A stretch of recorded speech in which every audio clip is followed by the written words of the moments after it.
Hey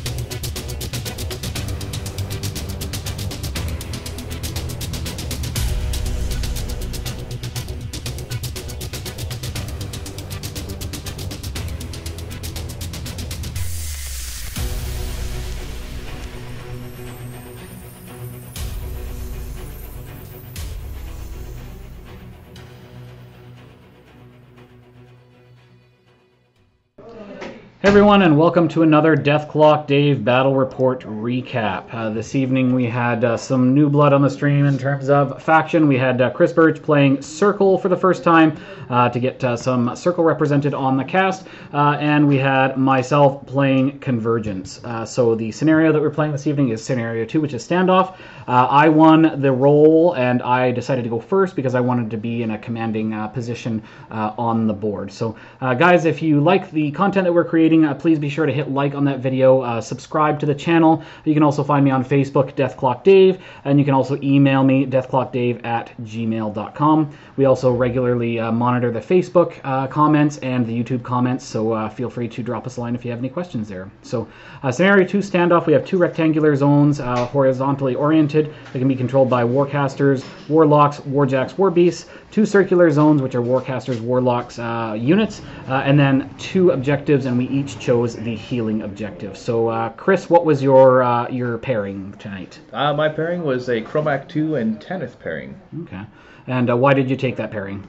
So, what I do is I just knew where to circle myself, and I figured Kromac2 just looks like a beast on paper, bring all the fun wolves along the lines, and with Tanith it is...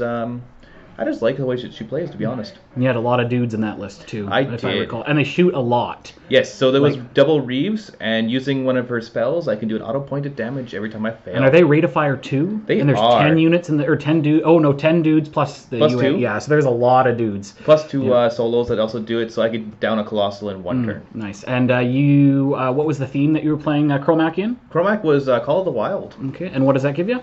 That gives me some free solos. +1 to the starting roll of the game, and I get 1 less on all of my... we went over this earlier. Your Animus. That Animus. Which turns out is good when all your Animus are like 1, except for Primal, I think. Primal 2? Yeah. It cost me 1. Yeah, there you go. So that's pretty great. All the other ones end up being free. Oh, and Wraithbane's 2. Oh, okay, there you go. But I didn't use it because you didn't have anything to use it on. Yes, for sure. So my pairing this evening was Orion in Destruction Initiative and Axis in Destruction Initiative. So I'm quite enjoying both lists. I need more practice. This is about my 5th game in. I need to speed up. The induction particularly fries my brain when I'm trying to figure out what needs to go where. So that will come with practice. I chose Orion because I was excited to actually play him into Hordes. I've only played him into Warmachine so far because my Hordes matchups have been against Kolgrima, and Orion doesn't like Kolgrima because it means he can't shoot anything. So I picked the Orion matchup so I can shoot all the things. His stuff is pretty high def, but he's got pretty low armor on the wolves, so I was hoping to be able to get some good damage on my feet turn.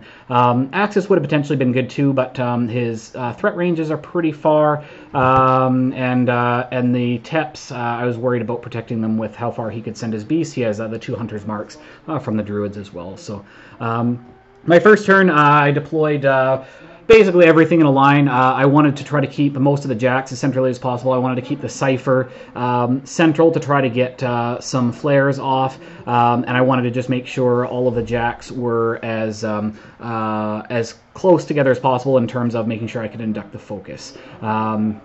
Other than that, I just had the smattering of the servitors all around just to make sure I could get the elimination servitors into relevant positions and also have my flare bots everywhere. So I'll just quickly tell what I'm doing here on my first turn, and then we can let Chris talk about his deployment a little bit as well. So moved up Corollary first so that he got the focus from Orion. I allocated out some focus just to have folks running. I wanted to try to make sure I stayed outside of the assault range of it's the Pure Bloods, right? Pure Bloods, yeah. yes, right. Which I think is about 19. I did put one servitor just far enough, hoping to maybe bait in that he would kind of try to get that so I could proc the was it Avenging Force, I think, so I could move 3 inches in my maintenance phase and get a shot off. Basically just moved everything forward to try to be in good shooting positions. I also moved Orion far enough forward to get a decent mage sight in. That's what the 5-inch ring is, because there's a giant forest right in front of me. So for terrain, we have the forest in the middle, we have a house down below that, another forest down to the right, acid bath for corrosion to the right of that. Up near the top right, we have some rubble. Top left of that, we've got a hill, and then below that, some water, and then down below that, another hill. So this is just, the rest of me is just positioning. So, Chris, why did you pick the side that you picked, since you went second? I picked the side that I wanted there because the house is a little closer to my deployment, and with that V shape in the forest there, very good for sticking a nice little nook. Nice for putting things into that, and there's less rough terrain on my side because Gator X, believe it or not, does not have Pathfinder. Yes, and the Purebloods have to warp for Ghostly, so that means they're not using Strength. So that's a thing as well. And why did you deploy the way you did? So I basically deployed Kromac down the middle, sort of, and I kind of just reflected across. The Feral Geist is down the side there. As you can see, I put it towards the house. Incorporeal contesting is good. And then I kind of decided to put a blue Pureblood behind the house, and then I just kind of started to span out. Was really worried about, obviously, your feet, so I didn't push as hard as I should have. Yeah, getting the stones up there into juicy positions. That's and right. Moving them so you actually have a spot to put something in there, yeah. Well, yeah. Gonna force you to have to look at them, because... Yeah, stones scare me. I remember the old days of double teleportation and things going a million miles and things. Luckily, they can only teleport once, but it was definitely going to be a consideration for how far you can move, particularly being cheeky and being behind that lovely house. So yeah, I guess Ghostly helps you there too because you can move through that. That was the idea behind it. Is if you got too close, thought you're safe, I can trample through it. Yeah, I can. No, that's a really good spot. Being behind an obstruction is good because Mage Sight cannot get around that. So you ran your Druid up in there. No, I teleported my Druid. Oh, you teleport, right, because I can teleport within... He's got the special stone thing.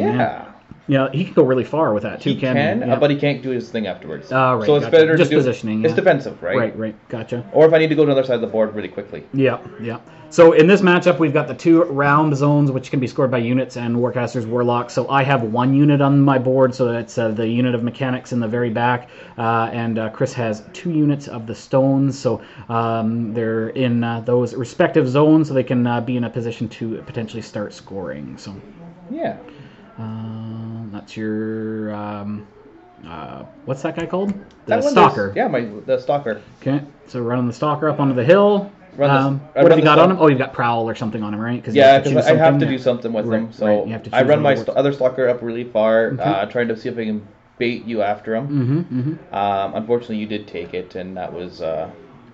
I was really excited about being able to shoot stuff in this game, and you have your Fury on it. So, guys, the way Orion's feat works is if the model is in my control area, if the model does not have a Focus or Fury, I get an additional dice on attack rolls. If they do have a Focus or Fury, I get an additional dice of damage. So I can boost for 4 dice damage on the Buzzsaw guy, the Monitor. If I get a crit, it's 5 dice damage at POW 13. So it's pretty huge. So. I see you're smartly avoiding the Mage Sight. Looking back at it afterwards, I probably should have just put a couple things in there. Yeah. And then just had you upkeep it. Yeah, and for me, it was really just kind of trying to control positioning, forcing you to go to the left and right flank of the forest, so that I could drop the Mage Sight, and then I've got stuff that can still get a bead on you. Yeah. So here I am just kind of figuring out where I'm going to place some juicy ground pounders. So Chris positioned some of this stuff a little too close to the house. So the way ground pounder works is you can actually place it as long as part of the template is in line of sight and the whole template is completely within range of 11 inches for the assimilators. You can place it so I can actually potentially place it in such a way that I can catch things on the other side of the house. Yeah, and I accidentally read it wrong, and I thought that you had to have total Gotcha. total line of sight to all of the ground pound. Gotcha. Or to the target, I should say. Yes, right. And so I'm very aware of the it's black-clad wayfarers is what they're called? That is correct. Yes, they have Hunter's Mark, which scares me. That puts his beast really far and free charges. So I was measuring up at the top to see how far away his black-clad was from things like the stones and things, seeing if I could potentially get a magic bullet off. I wanted to try to make sure those were key pieces I knew had to be removed. So I was trying to kind of figure out where I could potentially do that to remove that +2 movement on the charge and free charge, because that's pretty huge, because in melee his stuff is going to out-threat me if he can get that off. So so here I'm just trying to plan out what I'm going to do in terms of my feat turn. I think typically turn 2 with Orion is going to be feat turn, particularly against Hordes. Hordes is usually going to be running. Is this feat turn? This is your feat turn. This is feat turn. Okay. Oh yeah, right. Because I can get the top 2 beasts are close enough together, right? So Chris made a bit of a mistake potentially with how close he put some of his beasts together, giving me some, I think in the top left portion there with the Stalker and Pureblood. It was going to allow me to get a juicy ground pounder off, and they both, I believe, have a Fury on them. So everything in mine has a Fury on it because I had to run, which. Yeah, so which is the big thing with Hordes. I knew going first was going to be key because it was going to allow me to position far ahead. One of the tricks that I did on my first turn is I trampled, because Orion gives his jacks reposition 3, so I'm actually able to trample forward and then reposition 3, putting me pretty far up the board, which means he has to pretty much run to start getting relevant, which means he's also going to have Fury on him. So I'm moving Orion up here. I also was doing some measuring previously to make sure I could get my attunement servitors into key positions for some flares. Def 14 I don't really like on his feat turn, because then I'm potentially having to boost to hit as well and not maximizing my damage, particularly if I'm getting multiple models under that ground pounder template. So here I have feated. I think I shot, this is where I shot the Stalker and used the Polarize ability to push Geterax back 2 inches away from the Stalker, so that helps to push him further out of threat range. And that just kind of starts the damage train to put a little bit of damage on there. In hindsight, you could have then. Oh no, you did do damage there. That's right. I forgot about my ability to hyper-aggressive everywhere. Yeah, I was kind of surprised. I was like, yeah, why isn't he moving stuff? But that'll do it. I like I said, I am newer to this sort of list and such like that. I do main Signar mainly, so I'm used to shooting everything on the board and not really having to get into melee. Yes, so yeah, hyper-aggressive is huge because it's unlimited number of times per turn, which is pretty great. So I moved up Attunement Servitor, got the Stalker on the hill in the middle of the screen there. I moved Attunement Servitor down below and managed to catch the Blackclad. I got the stone as well, but that didn't really matter. Oh, I think I shot the stone because he's close enough to catch the Blackclad to make sure that they're flared so I could get some good positioning and hit easier with my ground pounder. So just trying to figure out how I'm going to maximize my damage. I knew I was going to be able to get some good ground pounder action on the 2 beasts at the top because they're positioned a little closer together than perhaps they should have, so I wanted to make sure I could maximize that. Again, the key is hitting them, so I'm trying to spread out the flares as much as possible. I'm also moving up my elimination servitors. I want to be able to take out, I want to neuter his stones effectively, so I've moved them up. I think I did 4 damage to the middle stone or something like that with the elimination servitors, so not quite taking it out. But softening it up with the Armor 18 is a pretty big thing for just standard shooting, and they've got 5 boxes, so they do have the ability to port.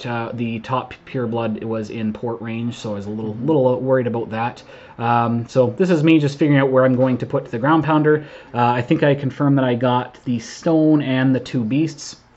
So obviously I'm getting a boosted attack on the stone for the feet. Oh, there was my trip 1s, which was very sad. I can't remember if that was on I think that was on Stalker, right? Yeah, because you were very sad because you left the Stalker only a few boxes, which allowed me to heal it. Yeah, that was sad. Trip 1s on his feet turn with the 4 dice of damage would have been, because I did a fair amount of damage to him. So I think I did a fair amount to the Pureblood at the top as well. Oh, you did. You left him. You left him really hurt. Yeah. So that was good work. I wanted to try to make sure I removed. I figured if I removed 2 heavies, I was kind of in an okay position. If his other heavies were far enough back, so I was trying to get a good amount of damage. The ground pounders are great with allowing to place and ignoring the in melee penalties and all the other things that they ignore. He's also got prowl on a lot of the stuff, so if they did have stealth, I could ignore that. So ground pounder is pretty potent, 4-inch place, and POW 13 is pretty huge. So that was hyper aggressive, I believe. That was. And I'm like, haha! I can still move up and ground pounder because it ignores the target in melee penalty. I believe that Stalker, or that Warp Wolf, the Pureblood, was not flared, so I was looking for boosted 7s, because I obviously chose the shooting configuration for Orion, which puts my jacks to a rat 7. So here's potentially another, yep, there's another... another hyper aggressive. So the Stalker moved forward, getting right in my grill. This point, I am moving my Cypher around. So I knew that a good portion of his army did not have Pathfinder. The Stalkers have it built in, but the Purebloods, they don't have it built in. They have to warp for Ghostly, which means that they're not warping for Strength, which means they're a little bit pillow-fisted. So I put some rough terrain templates down to try to get in the way of the Pureblood moving very far forward, so being able to kind of pinpoint accuracy on the 4-inch AoEs is pretty sweet. I didn't have servitors in ideal positions to just shoot at them because it doesn't do damage, so that second one did scatter off into a not so relevant spot. So this is me just figuring out where I'm going to put my second and third ground pounder shots to maximize the damage. I want to try to, at very least, get rid of that blackclad down behind the house. I have, I believe, 3 focus on the assimilator on the bottom. So here he is placing the AoE. I'm placing it in such a way that I can be back far enough to still be out of threats if he, say, tramples through the house. So I'm getting boosted for the stone and the blackclad because of the feat. Bit of a mistake here. I meant to move the mechanics up and give them magical weapons because I was also able to catch the Feralgeist. I forgot to activate them first, so there is no damage on the Feralgeist because he is incorporeal. But I was able to take out that blackclad and neuter that stone unit, which was one of my my goals. I'm going to move his Stalker around with my measuring tape because I like to cheat that way. Pull him off the hill so he doesn't get that hill bonus anymore. So focus has inducted, which is glorious. I love the new focus rules. That assimilator is moved up, placing a juicy ground pounder to try to hit those 2 beasts. I believe I also hit my own... I think I might have had to hit my own elimination servitor. I can't fully remember on that one, but rolling well. I rolled, other than the trip 1s on the to hit on the one guy, I rolled pretty well on my feat turn. I mean, they're pretty low armor. I'm dice off 4 on most of these shots, so I did roll pretty high on a lot of them and managed to do some good damage. But with hordes, unless you have Grievous, not killing a beast is bad. So I believe I killed just the one. Just the one? Okay, so I killed the one Stalker, right? Yep. Yeah, so removed him. I can't remember what I did for damage on the Pureblood at the top. I think he was pretty hurt, though. You left him on like 5 or 6 left. Right, gotcha. But because you punched him again, which I think you should have left him alone. Right. Because then I got to bring him back within 4 of the objective and got to right.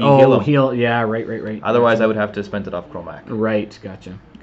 So here I am the hyper aggressive. That was a good move. Yeah, hyper aggressive into the 4-inch. So I should have pre-measured the 4-inch and actually had it closer up. Then I wouldn't have had to do the ghostly to get through. Right, you could have threatened a bit farther. Yeah, you could have potentially been up a little bit farther there. So. But even then, I know I'm within 7 of your check. Yeah. For my feat turn. For sure. So I'm trying. Basically, I tried to position my shooting in such a way where I could maximize my shooting, but also minimize how far, how he could get to me. So the very middle assimilator right behind the forest, I repoed him back far enough so that the Stalker on the hill did not have line of sight. I wanted to make sure that he was in the way. And is it the Stalker that has overtake, or is it Getorix? Getorix has it. Okay, cool. I tried to position the servitors in such a way that it would help to prevent that. But I think I was thinking the Stalker had it. So so I feel pretty good about the position that I'm in terms of what I've taken out. Did pretty good damage on my feet turn, and now it's up to Chris to figure out how he's going to retaliate. And I probably spent way too much time. Oh yeah, I'm down to 22 minutes. So between my in the tank time at the beginning and how long my feet turn took, I took way more time than I should have, and that will improve as I get more and more practice. Yeah. And here on my turn, I've already weaved my Fury, and here I'm actually seeing if I can actually get Getorix into a position to actually overtake into his caster. Not having Hunter's Mark on that side there, if I would have had Hunter's Mark, it would have been done, and I could actually get to his caster. Yes, that by going through all of your servitors. Yep, that would have been bad news. But because of that, eventually I do realize it's not worth it. I'm wasting too much time, so I continue on. Yeah, and the black clad on the other side is way it's just way too far away at this point. Yeah. So planning out where you're going to put stuff. This is still the assassination. Oh, it's still the assassination. So I'm really trying to figure this out. You'll see pretty soon here. I'll start trying to measure, and there I am pointing out where I'm going to go. Dave's getting a little scared. Yes. Well, it's a good call for sure, because in this point, I'm pretty just pushing him back to 2 inches. It actually just neutered it. If you would have left him alone. Yeah, that's right. Yeah, the shot for the polarized pushed him back far enough because. Yeah, at this point I'm up pretty decently on attrition because I was able to take out those couple of beasts and really hurt the pure blood. The pure blood is not feeling very good at this moment, and be in a position where it's difficult to fully retaliate to your full extent. So and I guess you would have also healed in your maintenance phase. You would have healed, I've already done at this point. So Kromac is up to his full stack at this point as well. Gotcha. So just seeing what I did next because there we are, trying to figure something out again. Yep, really looking at that. I'm really looking at assassination because looking at that after that turn 2, losing that much, that really hurt, and I had to figure that out. And I think that's the right call when you do get behind like that. I mean, it's as long as you don't spend too much time. I mean, I'm way down on time. I spent about 5 minutes. I saw you went down by 20 minutes. You were way up on me, so it's So I think it's definitely worth having a look at it to figure out a way you can sort it. So this is the turn though that I do end up feeding. Yes. Just because I know that I need to get some work done. Yes. But then it turns out as well that halfway through my feet turn on your turn, I forgot about my armor buff. Yes, which is a thing. So +2 armor when all the dudes are shooting at you is a thing. So, and we talked about this before, and perhaps. Between spreading out the beasts and possibly defensively feeding earlier might have helped to minimize the damage that I could have done on my turn. Definitely spreading them out so I couldn't get those super juicy ground pounders. And then just hyper-aggressiving up. It's possible to the point where you...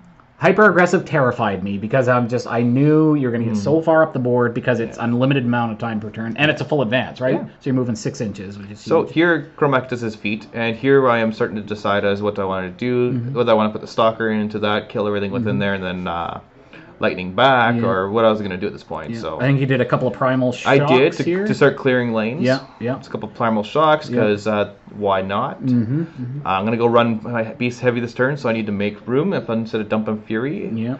And this is the first time actually I remembered that I can put spiny growth on my caster. Yes, that is extra armor is good. I mean, Orion does have the spell piercer, but that does force me to use the resources for it for sure. So here I decided that I'm going to trample my beast up because I can't see him, so I'm going to trample my beast up there. With him having bonus of strength, he is basically a power strength 20.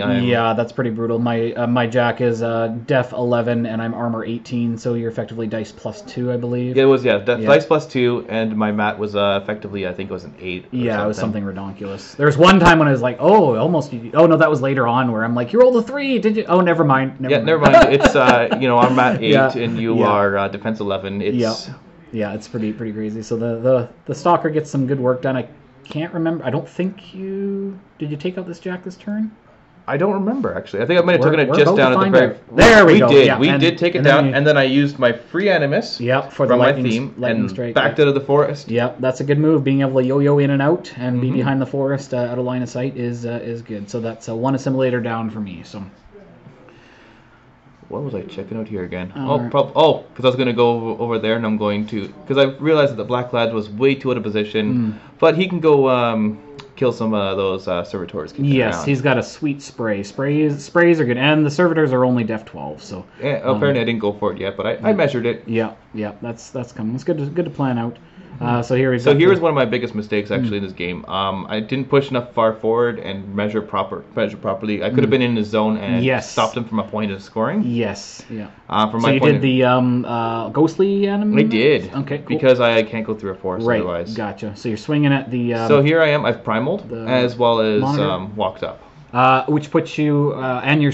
Mat 10. 18? I'm at 10, and then it brings me up to 18. 18 with the feet and with Prime. Oh, because Primal makes you Frenzy next turn automatically. Yes, and because he's only got 5 boxes left. Yeah, why not? Let him go. Yeah, for sure. Well, you're gonna get a lot of mileage out of the extra strength and mat. So here I ended up not rolling as well as I planned, or at least rolling average. I rolled a little under, I believe it was. Yeah, you didn't quite. I think you might have taken out the left arm. I did. I left him on about a few boxes, but that's all it needs when you have that many mechanics. Yeah, well, that's the thing, and I kept them fairly central to, and he's also close enough to the objective. So, I mean, he got some good work done, and more importantly, he's engaged, so I can't do my my Avenging Force to move forward and shoot on my maintenance phase. So that's pretty big. Mm-hmm. All right. So what was I doing at this point? You're figuring out the bottom. Oh, that's right. We're gonna do some sprays and take a couple goodness. servitors. Yeah. So the elimination servitor and the attunement servitor at the bottom are getting caught under the spray. So this time I've caught on actually to your ground pounder tactic, and I put my pure blood in the way on purpose at this point, and hoping that you would ground pounder it. Yep, and then you could sneak around. Then I could sneak around the corner and then charge you. Yeah, that's bad times. Bad times. I'm gonna spoil it, but you did ground pounder later. Yes. Well, why not? When you got a sweet shot like that. And then it was great. I got to get a nice tactic off. And Yep.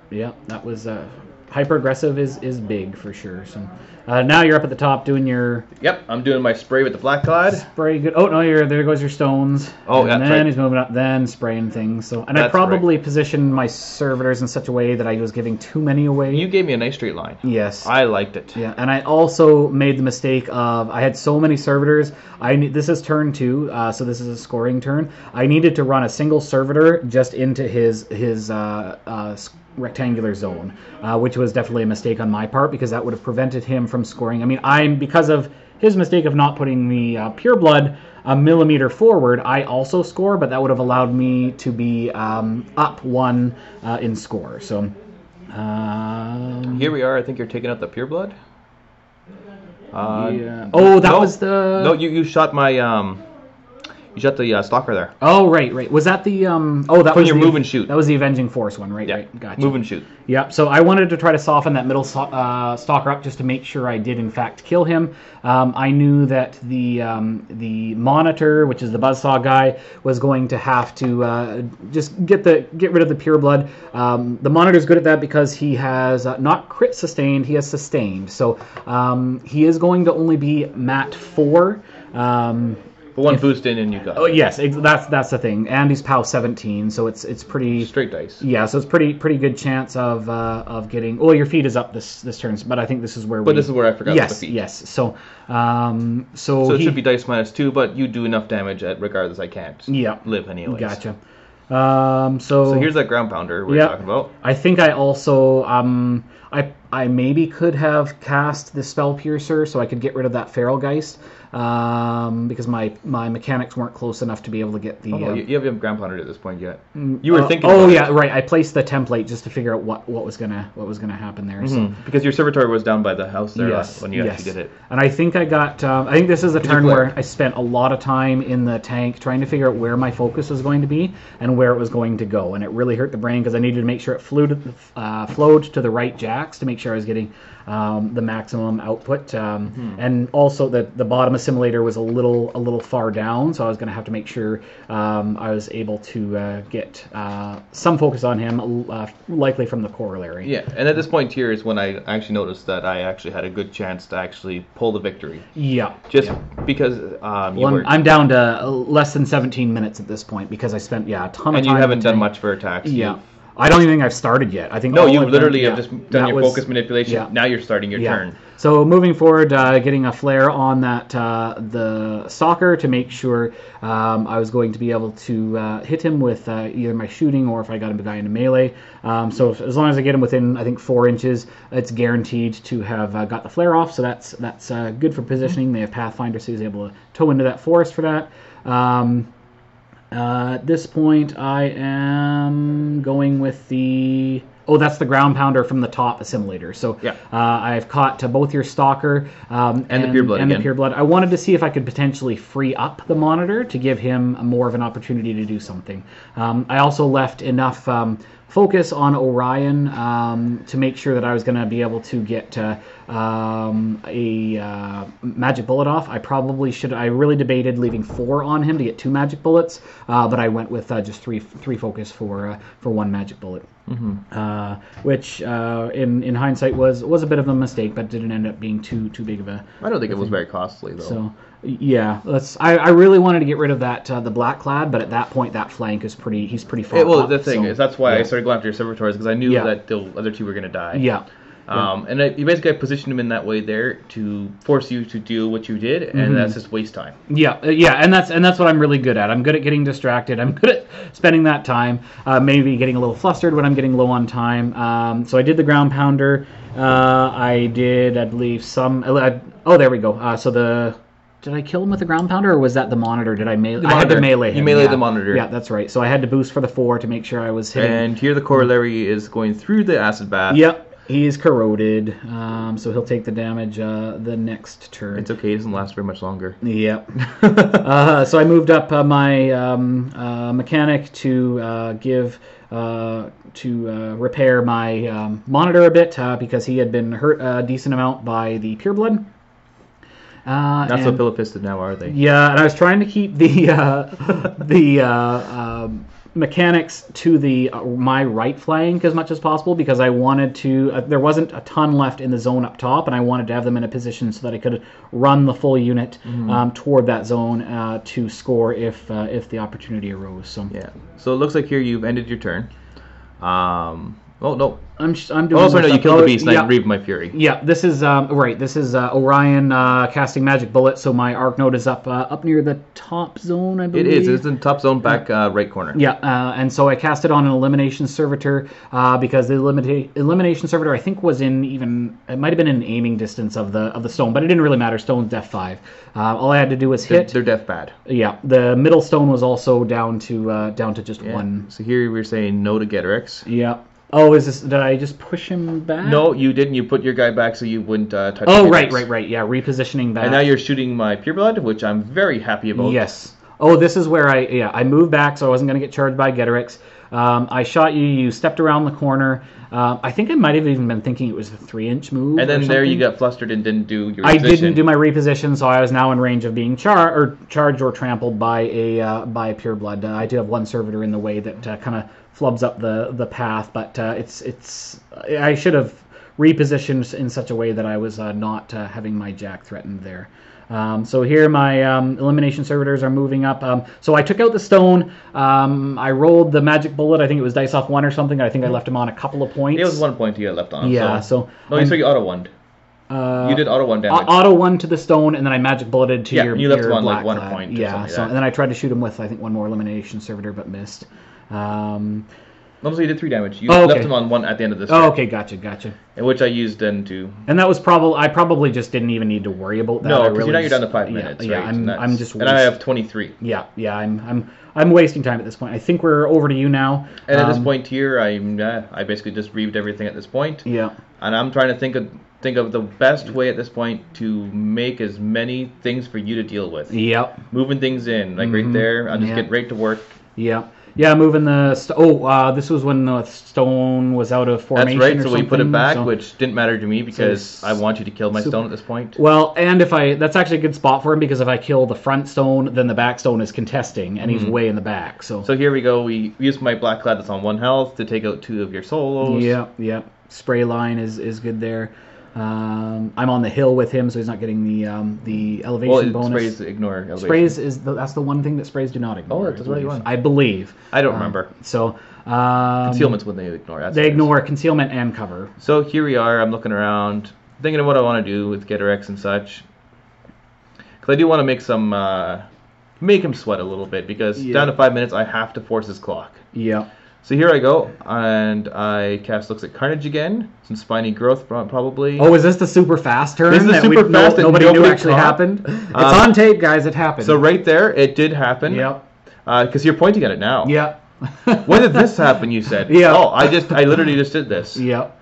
Yeah, no, that was quick. That was good. So getting the Carnage off is key, and then I believe up here we were talking about the Pure Blood, because I want to get your dude. I realized I can't get a charge lane. Yeah. I don't have any more Primal Shocks because I finished caster. Was the Feral Geist close enough, or he might not have been close enough to be able to wrap around that? No, and that was what I figured, because he can't see you to charge, right? So I could probably walk, and I probably could have beat on him. Yeah. But at this point, I need to put something in your zone. Yeah.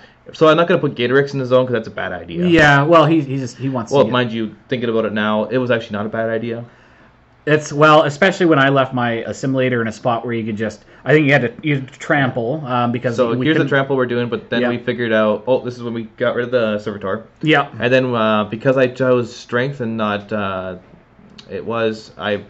And not the ghostly. And not ghostly. We had to figure out properly where I was. Yeah, because you're a bit over 2 inches into the forest, so it's effectively 5 plus inches of movement to get there. Yeah. So basically, we just agreed that it was I think we had lots of room to do it, but I chose to back up a little bit just to make it so it was a little bit better. Yeah. So here I am just trying to take out his Jack. Yeah. But I know it's not going to work, so I just do as much damage as I can. Yeah. Force him. If he wants to retaliate, he has to eat up his clock. So I think my gun was out after all was said and done, but his Weapon Master Punchy Fist was there, so that was good. So here Gatorx moves up. He gives himself Spiny Growth, and I'm just seeing if I can bait some more shots into him. And at this point, we both also scored points. So I did manage to actually put a servitor in into his zone to stop that. It was actually 3. Yes, I only needed to put 1. Which was a silly move. I just threw away those other servitors. And there goes the Feral Geist up into your zone. Yep. To go up for me to go up to 2. Yeah, Incorporeal is good. So because you scored 2 for. Did you score 2? There's 1 this turn. Oh yeah, okay. Because my caster you went to 2. Gotcha. I went to 2. Yeah. Though I do think Corey accidentally incremented it to 3 for some reason. I have no idea what he was saying. Gotcha. Because I didn't score this turn, and you scored on yours. So, all right. This turn I think you did score because you got rid of the Feral Geist. Yes, I did cast. But you don't put anything into my zone. Yeah, I got really flustered this time because I'm getting really low. My plan was to clear the top zone and run my mechanics. I believe was what my initial plan is. I also hoped to get some work done with the assimilator at the bottom because he actually was effectively fully functional for melee, but I was getting flustered. I was getting really low on time. The assimilator probably could have gotten some good work done on the pure blood. And then there I was actually trying to, because I don't have the card for the Feral Geist for some reason, so I was looking for it. I looked at your dice and I knew there was no way it could have well, he's only got 1 box too, right? Yeah, exactly. Yeah. He's only armor like 11. Oh yeah, because my diffuser sat to aim and shot at him. Yeah, well, I was like def 13, but you almost box card to hit him. It was and I boosted, and he's also got lucky. So there you go. You clock back. You've forgotten to run your. Yes, this is what Corey's yelling at me. Run, clock back. I'm like, okay, I clock back. I'm like, crap. I cleared that whole top zone, and I meant to run my mechanics up, but all good. So I am at 3 points. Tier 2. We're now on turn 5B, which I don't think is correct. I think Corey... No, I think we're up me. I'm 4B or something. Yeah, so I think we're actually 4B right now. So at this point here, same thing. I'm just doing more damage, trying to cause more mayhem, because I'm way up on time. Yeah, oh yeah, for sure. So at this point, I'm actually going to start pushing the attrition. Well, my assimilator at the bottom is basically dead, because I left where I left him, and there he goes, he's dead. And here comes Gatorx into your corollary. Yeah, corollary sad. I'm just going for points at this point. And that's the other thing. I should have moved. I didn't activate the corollary. I had meant to move him back so that he would be out of the way of that. But it is what it is. Yeah, so here comes the Gatorx comes in. Surprisingly very good at what he does. Huh. Well, I never thought, maybe the thing that everybody's scared of would be... Because he warps for strength too, right? He did. Yeah, so he's like... what does he end up being? 19. 19, yeah. And so then 16 on his... Corollary sad at 13, 16, I think. So yeah, and then plus I got Carnage up, so I'm going to Mat 9. Oh, yeah, yeah. Well, hitting in this matchup is not really an issue. Here we do an Overtake because of the bond. Yep. And then I just swing on his objective, trying to go up, once again, up on points. Yep, you left the objective, I believe, after all said and done, on 1 point. I did, on 1 point. Yeah. So and that was not boosting damage, just... Yeah.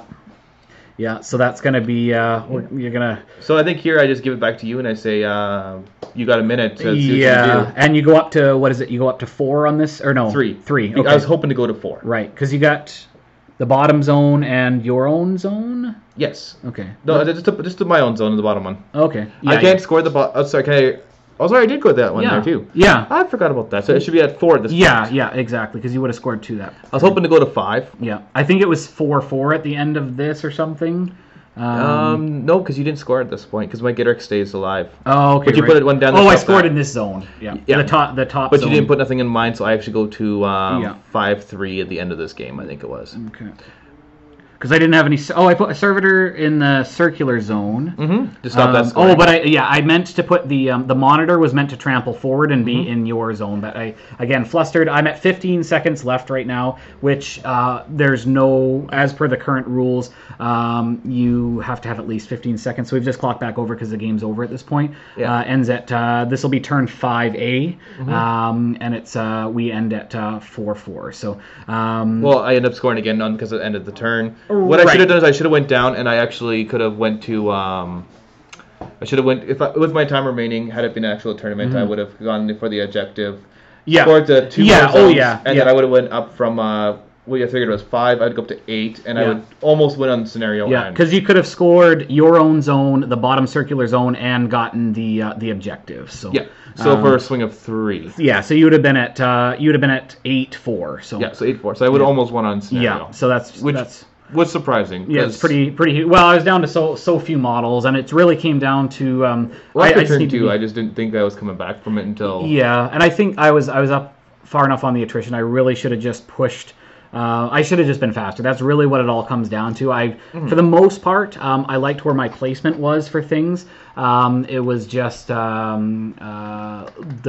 couple of times when I got flustered and I didn't repo things that should have been repoed and that sort of thing. But no, it was a good game. I hadn't played against Circle for I don't even know how many years. We have no local Circle players, so it's great that Chris has picked up Circle and now can represent that faction. And as he practices more, he'll get better as well. But definitely some good lessons learned here. And thanks for tuning in, guys. That was a great game. Appreciate you guys watching. Make sure you hit like on that video if you like the content we're creating. Be sure to subscribe to the channel. You can also follow me on Facebook, DeathClock Dave, and email me directly, deathclockdave@gmail.com. And we also all actively monitor those Facebook comments and the YouTube comments if you have any comments about the game. Other than, Dave, you stupid idiot, get faster at this game. So thanks your name is not DeathClock Dave for nothing. I can't change my name, so I can't get faster. But thanks for tuning in, guys. We'll have the matchups for next week posted in the next few days, and we will see you next week.